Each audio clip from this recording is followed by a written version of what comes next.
À court terme, comme toutes les licences, ma licence, elle va mener sur des masters et spécifiquement celle-ci aussi vers des diplômes dans l'ingénierie, donc des écoles d'ingénieurs.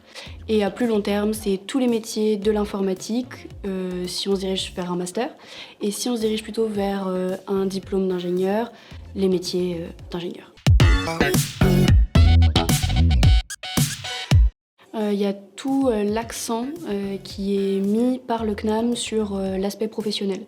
On a des conférences toutes les semaines, on rencontre des professionnels, l'alternance également.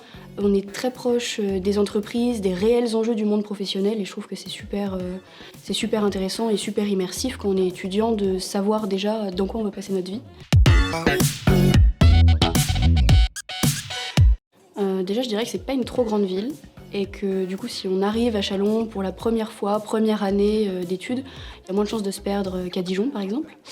On a une très belle bibliothèque et puis des transports en commun qui desservent bien, je trouve, les établissements scolaires et on a pas mal de chance là-dessus. Et un restaurant universitaire. Mais l'année dernière, j'étais en résidence étudiante parce que j'ai commencé à habiter seule dès la terminale. C'est aussi un bon avantage parce que les loyers sont vraiment pas chers. Il y a les petits déjeuners inclus le matin, les repas du soir inclus. C'est vraiment pas mal pour des étudiants qui auront un budget serré, pas le temps de cuisiner, des choses comme ça.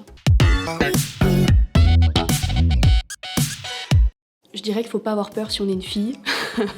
Parce que moi, c'est ce qui m'a freinée. Je me suis demandé si ça allait être difficile, possiblement d'être la seule fille dans une classe. Au final, je suis pas la seule, mais c'était très probable. Et de manière générale, il faut pas avoir peur d'être la minorité. Faut pas se dire que parce qu'il y a que des garçons, parce qu'il y a que des filles et qu'on est un garçon, qu'on va pas réussir à se faire des amis, à se fondre dans le décor. Au contraire, on se fond pas dans le décor, on se fait remarquer, mais positivement, parce qu'on est la petite pépite.